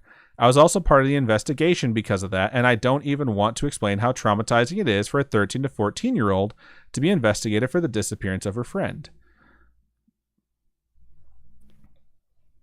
And just saying this has to be a pasta time because there's just it has to be a pasta time. I suddenly heard my name being shouted from behind. I turned to see my girlfriend and her brother running towards me. I froze and sat there patiently waiting for them to arrive instead of getting up myself. When they reached me, my girlfriend, JJ, swung her hands around me and asked if I was okay because I was, quote, acting really strange the entire night and then wandered off mumbling to myself. I told her I was fine and turned to explain to Elle who they both were, but she had disappeared. Quote, you were talking to yourself and you sounded so upset until we called your name, her brother told me. They took me back to the cabin and asked what had happened. I couldn't talk and instead burst... Couldn't stalk, huh? My mouth. I couldn't talk and instead burst into tears. I've never told anyone because when I tried to explain it to my mom, she told me I was crazy. I occasionally have dreams about that night, and I hate them because it's almost like reliving the moment. Sometimes when I'm alone, I can hear footsteps approaching me from behind, and it scares me so much that one day I'm going to turn around and see her again. I don't have schizophrenia, and I don't experience hallucinations. Nothing medically runs in my family that can cause this, and I'm a genuinely all-around happy person. I've never suffered anything traumatic apart from that night in the woods. I feel like something bad happened to her. Maybe her ghost haunts the island now, and she was looking for me this whole time just to torment me because I left her. It's a pretty easy torment. But I fear a lot. What would have happened if I had stayed with her? I wonder if nothing would have happened. I don't know what happened. If something took her, it was quick and silent. If she ran off and got herself killed, she did it quietly. The weirdest part is that the woods weren't even that big, and every inch of grass and tree was covered, but her body never showed. That was my little story. I know it probably makes me sound insane, but I know what I saw, and sometimes it makes me feel so guilty over her disappearance. I'm sure she died years ago, but if she is still living, I will be surprised and never stop apologizing for leaving her behind. I mean, the end sounds genuine. But, like, damn. There's just so many parts of this particular story that feel like they were just sort of like... I'm going to mark this and just be completely honest with y'all. This is very hard for us when we get shit like this because it's like, this sounds fake. Like, I'm just being real. Like, this sounds like it's a pasta time that they forgot to send a pasta time. They didn't do an intro. They didn't do any of that shit. It reads from the go like it's a creepypasta, but we have to be careful not to insult the author because we're not that kind of people. And if someone did suffer this sort of like traumatic event and has had something like this happen, I don't want to be a fucking asshole. I do want to say, what I want to say right now is there's no fucking way anyone should ever leave their friend. And if someone noticed you right away after you left your friend and your friend had just disappeared, and they said, like, what are you doing? The idea that you wouldn't say, I'm with so-and-so, when they know you were with them and they just disappeared, like you would just keep that to yourself for an entire night, reads like bad writing.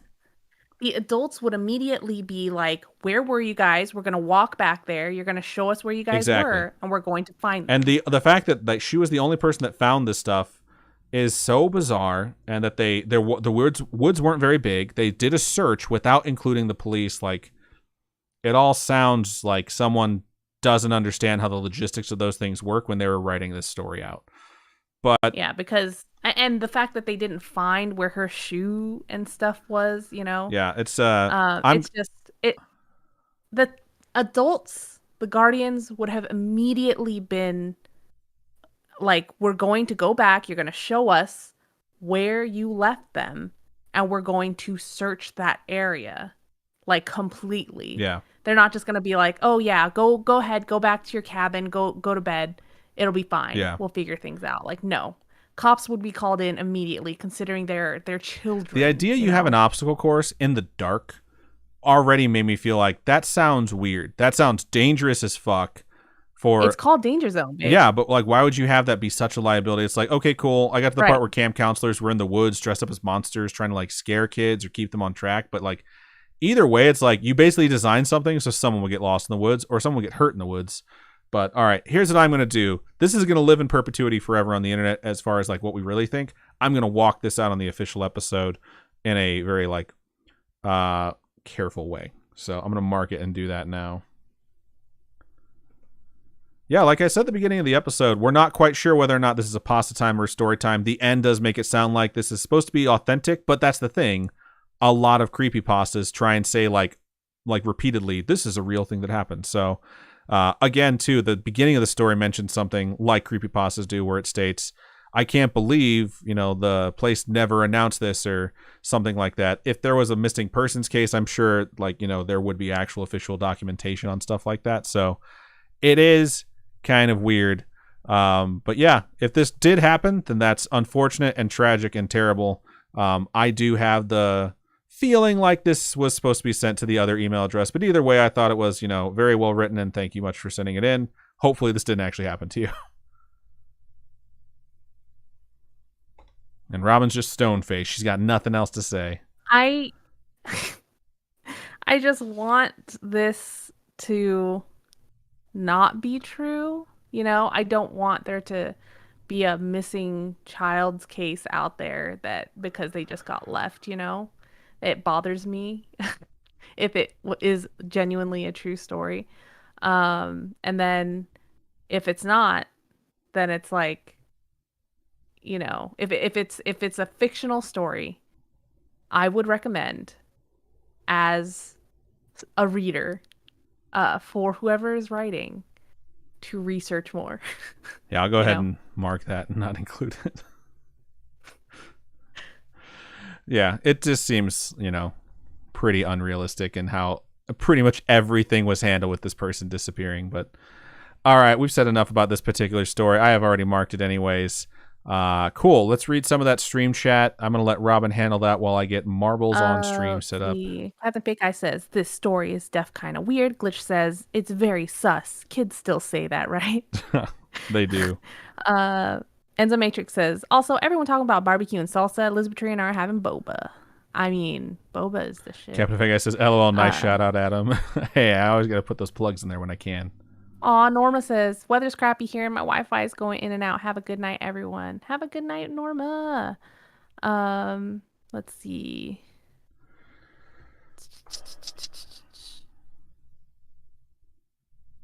I think there really wasn't that much chat. This story was just kind of confusing. Like 95% sure that story was a pasta time. Yeah, I'm 4% convinced that this person deliberately sent it to the Storytime email, knowing that this story was fictional, to try and like get us to read it as if it were real. And that's why the subject of it is, boy, do I have something scary-ish for you. And then like 1% of me thinks like, oh yeah, this could have happened. That's just my skeptical nature, but I don't want to be a fucking asshole about it. So, all right, here's the deal though. It's marbles time. Go ahead and type in !vote, then a space, and the number that corresponds to the track that you would like to race. I guess I'll have to move my chat window over since Robin appears to be back on the phone. Let me log into my Twitch too, so I can join the race. And I gotta make this game big. Aw, Enzo Matrix says, to Captain Fake Eye. It took us a little while after SpookyCon, but we've had it a few times concerning Boba. JC over on YouTube says, the two voices I never get tired of. Love you guys, and thank you for filling my ear holes. I'm glad we're just filling your ear holes with sound. It's weird. It's a really weird thing to say. That's something that if I said, like, people would be very creeped out. No, it's just because anytime I hear ear holes, I think of I think it's like the OG Scary Movie, or maybe like Scary Movie. It's the second or third 2. one. It's definitely not in the first. Yeah. You're talking about the glory hole scene, right? Yeah, it's so fucked up. But I watched that when I was like a child, like much younger, and it's traumatized me to this day. A wiener going through someone's ear and coming out the other ear. That traumatized you as something that's scary. Yeah, dude. I hate like the idea of bugs and stuff in my ears. I still have a fear of moths from that one nightmare. I will say, every time I put my ear up to a glory hole, I also get concerned that same thing is going to happen to me. So dumb. Fuck you. I'm gonna vote, and my vote is Enzo Matrix says, man, this story is so weird. It's just, I don't think it's real. That's me. This is me. Me being me. All right, right now, Devil's Chaos is in the lead. Pretty sure that's going to be the track we're going to race. Going to go ahead and click it. It's up to 7 votes. It's definitely the track. Average time, 3:43. Record time, 1:43. For the Spooky Friends, 3:40. We're just a little bit faster, but our record holder is Dinosaur at 2:49. So let's get in there and do this thing. All right, ! Play to get your marble on stream. And we're going to do the bet to see whether or not you guys are correct on if I will come in a higher rank than Robin. And if we both wind up dying, the person who dies first is technically lower ranked. So I'm going to go ahead and put that vote up right now, if I can do it. And should be this, that, and prediction. Start prediction. Who will finish higher, Robin or Adam? All right, so vote for the person you think is going to finish higher, as in last longer. Let's just go ahead and change the verbiage. Who will last longer / rank higher? Rank better. Yeah, there we go. Now the verbiage is good. Start prediction. Do your predicting. And I'm going to set the timer to 2 minutes. And it has begun. All right, we have 19 marbles already in the race. I have not even joined yet. That is, oh, and I have joined. I lied to y'all. I thought I hadn't joined. I had. I don't remember doing it. That's how fast I forget things. All right. I have 1,302 good ghosties. I proposed that we called them souls, and Robin said, nah. That's garbage. Let's call them good ghosties. And it's been that ever since. You cannot join this from Facebook. You'll have to be on Twitch to join by typing ! Play. That is me telling Spooky Mom.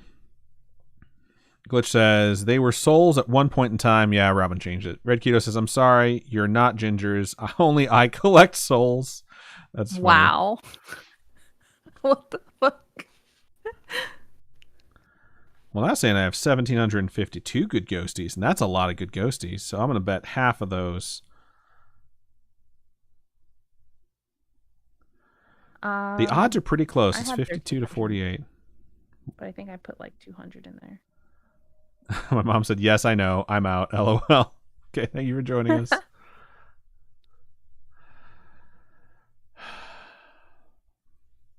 The race is going to start here in 30 seconds. Glitch says, man, there was a bad fire today at the Foot Locker warehouse. I'm wondering if this is real or if this is the opening to a punchline. I was going to say, but it's a tragic loss for shoes if that's the case. All right, we are at 20 marbles for this race.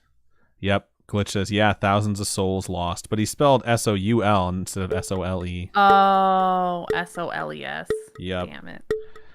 All right. The voting should be done.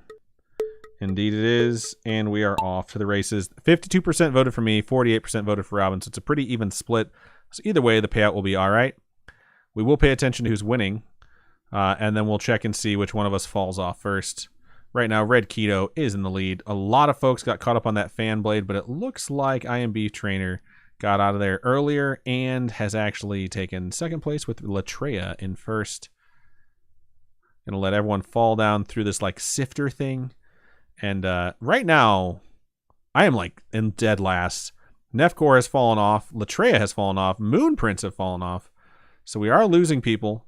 So even though I'm dead last, I'm alive. So that's good. People are going to be going into the funnel. IMB Trainer still maintaining her lead. However, Enzo Matrix, Red Keto, and the Cursed Wolf are in the funnel as well.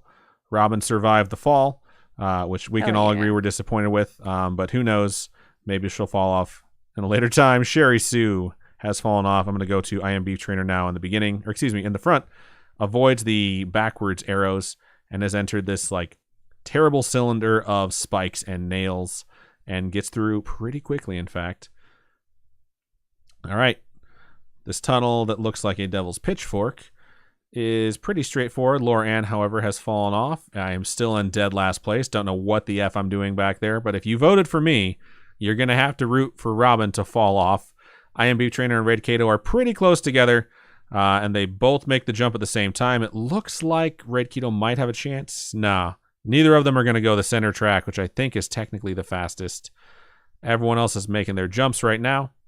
Let's go ahead and catch up with IMB Trainer to see how that's going. Red Kato took the exact same route as well, so they're both neck and neck. The other side, Cursed Wolf and Chunkster, are neck and neck, and we'll get an idea of which path is faster, because if Chunkster or Cursed Wolf come out ahead, then the path on the left is definitely faster than this super long coil, which I feel like just takes forever. I'm still all the way back there. Robin made the jump safely. Right now, Bunny Cakes is also making the jump. So we're just going to sit right here. That's Dinosaur's Ghost Ball. You can see how they were able to seal the record. No, that's not a thing. I mean, that is a thing, but not for like something like this. I think Chunkster, however, just jumped off that middle track and was able to jump out way in front in the lead. Robin is going into the coil side. I'm going on to the other side with that elevator that Glitch is being shot up into right now. And looks like Glitch... Oh my god, Bunny Cake says, I'm second to last. That's what I get for voting 5,000 for Adam. Oh wow. Cursed Wolf just took a shortcut and is now right behind Chunkster. Chunkster's picture is so nice. Look at that. That is the face that looks super innocent of someone that's beating the crap out of everyone right now in this particular race. Wow. And Cursed Wolf has fallen down. Glitch said, okay, I quit. Dinosaur said, yeah, me too. Cursed Wolf is sort of creeping his way into the lead and now is in first place. Gonna have to battle the fan blade and hopefully make it through. If they want to maintain first place, Chunkster is still stuck back there. Cursed Wolf's momentum, however, is side to side and not forward, but the fan blade in the end decides Cursed Wolf is going to take the victory. Congratulations on first place. Red Keto and Chunkster continue their epic battle, with Red Keto trying to take second from Chunkster, which it appears they will succeed.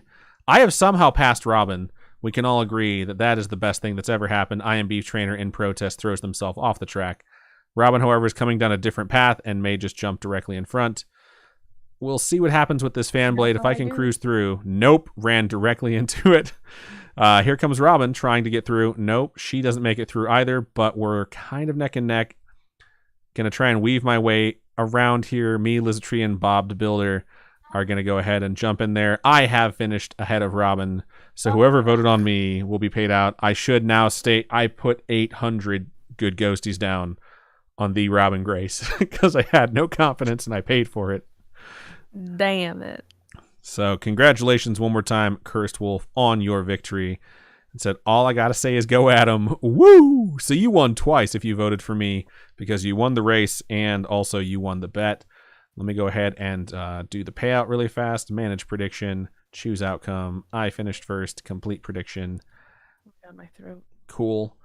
So there's your points for everyone who voted for me. I will now ask you guys to let me know in the chat, would you want to do a second race or do you want to do a team battle in Intro Fighters? And I'll let you guys decide what we're going to do. Bunny Cakes is up to 42,000 good ghosties. That's so many That's a points. lot of ghosts. Bob says, bet 420, got 810. Nice. Pretty good payout. Wow. Latreia says second race. IMB Trainer says second race. Lots of folks saying second race. Second race. MQI says second race because I missed the first one. Right on. Second race it is. Race menu. All right, then start your voting on which track you would like to race.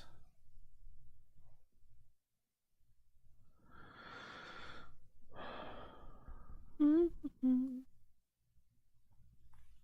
I don't know if all of you guys have seen the new Artsy Engineers logos, the little animal characters, but they're so stinking cute. I don't know. I love them. I just love that they all represent one of us, you know? Yeah. I don't know if you guys have seen the fact that I got myself a Galaxy Watch finally coming into like the 21st century, but it has this beautiful face. I don't know if you guys can see it. I have to bend my wrist in a weird way. But it is the Master Sword from Link to the Past. Ooh, And then the heart yours is meter nice. is how much health this thing has or how much life it has left, battery life, whatever. The fairy meter is how much life my phone has. It has the boots, the magical boots that you can get that let you dash, and it's how many steps I have, and then it just has a sun based off of how hot it is outside. All right. The Marble Mill is not a track I'm familiar with. However, it is currently in the lead for most votes. Also, our previous champion voted for it, so that would be the tiebreaker as well. I'll let it scroll until we can see the Marble Mill, and then we will decide whether or not that'll be our track based off of how close the other tracks are to it. A lot of tracks out there only have one vote. Fear of Heights has 2 votes. That's interesting. Trunks says switched from Apple to Android. I did that back when I could not get my phone to work, and they replaced it with a refurbished phone that also didn't work. And I was like, if this is the best Apple can do for me, I'm going to try Android, and I haven't gone back. Although I have a lot of friends that still go with Apple, and they did not have nearly as bad of an experience as I did. Marble Mill has 5 votes. It's going to be our track. Average time, 2:16. Record time, 1:09 locally. We've done it before, and our average time is 2 minutes and 17 seconds, so we're slightly faster, and Shamashow has the record with 1:58. Let's jump in there and get it going. Bunny Cake says, if I get to 200,000 good ghosties, do I get something special to redeem? I will leave it up to Robin. I'm working on a Twitch pin. So specifically for Twitch. Here's what I will say, too. The most good ghosties you can bet in a single go is 250,000. That is like big time. I have channels that I've like had on the background for 8 hours a day, and when they started doing bets, they did them a bunch. So I'm up to like 650,000 on other channels, and those guys have stuff to redeem up to like 3 million. So it would be cool to explore some like really high level goals for us, but we'll have to actually figure out what those could be. I'm going to go ahead and start the prediction again. Who's going to finish, who's going to last longer or rank better, and start that. 2-minute voting period just started, and I'm going to go ahead and start the countdown for the track to begin in 2 minutes as well. We have 21 marbles in the stream. It's always nice to get just one extra, at least one more than we had for the first race. I'm guessing that must be MQI since they said they missed the first one. And if it's not, which I can see that they're in right now, then someone else is missing at least one person. Bunny Cake says, I get purchase regret, so I'll never vote that many ghosties, LOL. Last time I didn't vote on myself, and I regretted it. I try and vote on the person who has the biggest payout, which also is the lowest odds, especially for things that are random. Someone just switched the odds from like 18% Robin to 60% Robin. So that was a big voter. Big bet. Enzo Matrix redeemed a drink. Oh, that was 59 minutes ago. I thought it said seconds ago.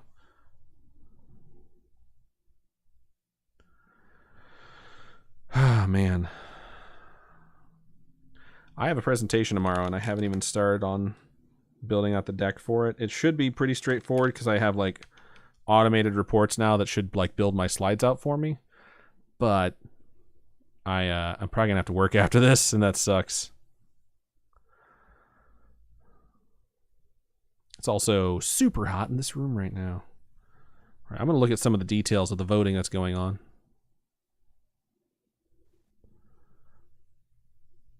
All right, for me, the largest bet is 4,000 good ghosties, and it's coming from Glitch. Thank you so much. The largest vote for Robin is 5,000, and that is Bunny Cakes. Scriptory also voted 2,000. It just occurred to me that I need to vote. Come on. I didn't vote either. All right, I got my vote in just in time, like literally 2 seconds before it ended. All right. It looks like the bigger payout will be for Robin, and 10 people voted for Robin. And only 7 voted for me, but they voted more good ghosties. So, all right, let's get back in here. I didn't even put a ball in there, so. You didn't even, wait, you didn't, what do you mean you didn't? I don't have a ball in there. You have one. It says The Robin Grace in the middle of the screen. Is it? Okay, did I put it in the last second? I don't know. Or did I do it at the beginning? No, it says 21 marbles, so you must have done it at the beginning. Oh, nice. This map is cel-shaded like Borderlands, and I really do like the aesthetic. IMB Trainer is currently at the head of the pack, along with Nefcore and Donosaur. And me and Robin are the last 2 people to get out of this stupid thing. Actually, Robin just jumped to the front. And Lisbetru was hidden somewhere, so I'm not alone inside this thing, but way behind the leaders. Let's go ahead and watch, since these cannons are side by side, and see what happens. It looks like Nefcore and Madscan have looked for shortcuts. Nefcore found one. Madscan went to hell. So Nefcore is really far ahead. Red Keto tried to take that shortcut as well. And Latreia just bounced and did not make it. Here I come, trying to take my shortcut. I did not die, so I'm way ahead of Robin. So anyone who voted for me can be happy about that. All right, looks like Nefcore is way in the lead. There doesn't look like there's anything that can knock them off but these last couple pegs. And it did not happen. So congratulations, Nefcore. You shot your way to the front. You're going to finish at 1:25. You're going to take the Scaryish record. Congratulations. That's pretty awesome. Don't forget to type !merch. And that fiery wave of death has started, and we're all in the middle of the track. So this is going to get pretty brutal. Again, Robin is behind me, so if she dies first, technically she loses. Or if you die first. What? I hope you die first. Oh, thank you. But I'm actually watching this so I can see how far ahead I am. I'm actually in second place right now. And I am going to finish second. Congratulations to me. I finished ahead of Robin both races. Again. I think I voted for myself this time. I did. And as you can see, Robin's ball is about to get burned up in this fiery wave while everyone else is sort of trickling in. She is gone. Bunny Cakes came in 3rd, Curse Wolf 4th, I'm West Winter 5th, Scriptory 6th, Bob is 7th, Chunkster is 8th, Lisbetru is going to get burned up last second, and Donosaur just gets burned up. It says that the marble didn't make it, but the fire wave of death hadn't caught them yet. Either way, Nefcore goes up to 8 points. I'm at 7, Bunny Cakes is at 5, Cursed Wolf is in the lead with 14, I'm What's Dinner is at 5. Oh my god, Chunkster says burn the witch. Wow. Everyone else gained a single point. Chunkster is up to 5. Glitch Grim is up to 4. Madscan is sitting at, Red Keto is sitting at 5, and Cherry Sue is sitting at 6. So that is where we stand so far for this season. Congratulations to all. Nefcore typed an !merch so that they can go ahead and find a sticker to redeem over there on Robin's Kawaii Corner. And pretty good stuff. That was fun. And let me make sure I do the payout for everyone. It says that I won. Choose outcome. Adam. Complete prediction. And there they are. I finished up tonight, so it's good to see. Gonna move us back over to our normal screen. Fix Robin's camera really fast. And then we'll just do the outro as per usual. Cool. So this was fun. Thank you all for joining us. We appreciate you that come out live and hang out with us. And I don't know, it's a good time. It's always a good time hanging out with y'all. It's good to see. that we still have a pretty good turnout. We've had a few like rather low turnouts the last couple of nights. I feel like we see so many of you so often. It's kind of like talking to friends each week, you know? Yeah, 100%, dude. It really is. So it's just like yeah, hanging out on a and, Wednesday night. But yeah, let's go ahead and move into the outro. So speaking of Wednesday night, everyone can go do whatever else they want. So marking it. All right, and that is everything we have for this particular episode of Storytime. If you have a story you would like to send us for Storytime, those are non-fictional stories being told to us. The fictional ones go to Pasta Time. Storytime specific episodes are for non-fictional events that have happened to you, friends, or family members, and you can email storytime@scaryish.com or go to our website, scaryish.com, and click on Contact Us. You can also hit us up on any of our social medias.